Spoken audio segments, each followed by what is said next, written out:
Trataré de ser lo más breve posible, así que iré deprisa. La propagación del COVID-19 es un fenómeno eminentemente espacial.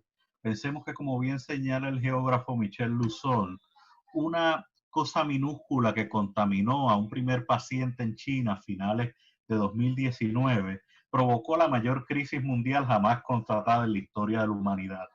A esta crisis global producida por un pequeño contagio, Lusol plantea las condiciones del concepto hiperespacialidad, o sea, la conexión total entre todas las cosas y personas. Aunque Puerto Rico no es un país bandera en la globalización, sí es un territorio en el cual se desarrolla una de las mayores actividades de la globalización, que es el turismo. Y fue precisamente la pésima combinación entre la mala gestión gubernamental y la industria la cual trajo el primer contagio a Puerto Rico, que fue una mujer italiana de 68 años a costa del crucero Costa Luminosa. Ahora bien, ¿dónde está la pésima gestión gubernamental? Y es que la compañía de turismo hizo una actividad protocolar celebrando la primera visita de este crucero a la isla y permitió el desembarco en el viejo San Juan de 1.370 pasajeros y 410 tripulantes. O sea, es decir, un 77% de las personas a bordo bajaron del crucero y se desplazaron por el viejo San Juan. Con pocas dudas me atrevo a afirmar que ahí comenzó la propagación del COVID-19 en Puerto Rico. En ese sentido, la frontera como concepto geográfico es indispensable. Al ser una isla, el acceso desde el exterior solo es posible vía mar o vía aérea. Las repercusiones vía mar ya las discutí, fueron evidentes con el desembarco del crucero. Sin embargo, quedaba una frontera que por falta de soberanía, al ser un gobierno colonial, no se pudo manejar. Y esta fue el acceso por el aire. Si bien es cierto que la gobernadora pidió a la Agencia Federal de Aviación la suspensión de los vuelos domésticos e internacionales, nunca supimos la respuesta de la agencia federal y a la isla continuaron entrando un sinnúmero de pacientes, de pasajeros provenientes de lugares con mayores casos.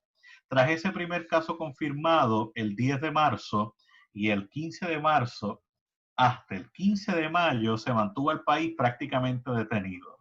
Los primeros 100 casos ocurrieron antes del 28 de marzo. Eh, y esto es importante mencionarlo porque hasta el 1 de mayo había 1.575 casos positivos.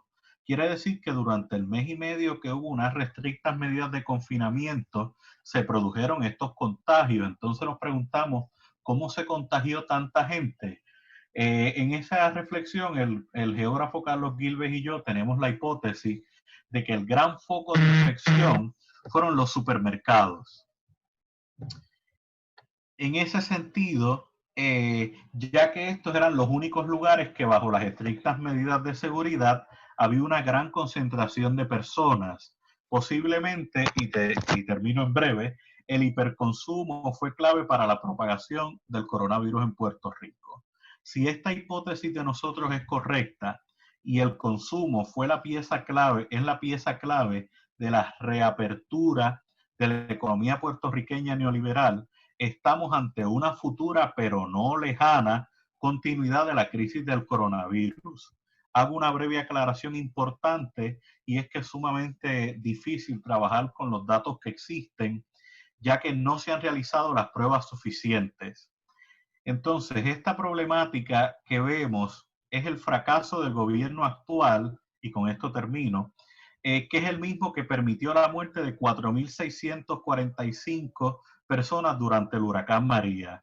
La corrupción e ineficiencia de este gobierno son los únicos responsables de esas muertes y a nivel local, porque si nos planteamos la situación en la metrópoli, o sea, en Estados Unidos, Boaventura de Sousa comentó hace unos días que si se analiza el que se considera el país más desarrollado del mundo, los Estados Unidos, resulta ser un estado fallido. Con su poderío militar puede destruir este planeta varias veces, pero no sabe defenderse de un virus porque no produce guantes, no produce mascarillas, ni ventiladores, ni tiene un Estado que pueda demostrar la protección de la vida del ser humano primero y la economía después. Al contrario, afirme que la economía es lo primero. Es un sacrificio de vidas como solución final de las políticas sociales. La única manera de resolver las políticas sociales es matando y dejando morir a los que no son productivos. Y es que en este terrible esquema nacional, ¿cuál es el aporte de la geografía crítica? Por un lado, el trabajo territorial a menor escala. Durante el huracán María, el país demostró que a pequeña escala, a nivel comunitario, a nivel de autogestión, sobrevivió un pueblo que a cuenta del gobierno hubiera sido mayor y más triste la cifra de muertos. Organización ciudadana y territorial más allá de los partidos políticos, grupos de ayuda y gestión comunitarias. La cooperación es clave y ya lo planteó Kropotkin en su libro El apoyo mutuo. Prácticamente, a mi consideración, la anarquía es la única salvación que tenemos ante esta crisis de este gobierno neoliberal y asesino actualmente en este país. Hay una gran cantidad de iniciativas a pequeña escala en Puerto Rico que se han dedicado a trabajar muchísimo durante esta crisis, el Mesón de Amor, el Comedor de la Kennedy. Hay mucha hambre en Puerto Rico y estas iniciativas comunitarias son las que están trabajando porque este país sobreviva a la crisis. Así que sin más, creo que consumí un poco más del tiempo. Muchas gracias por la oportunidad.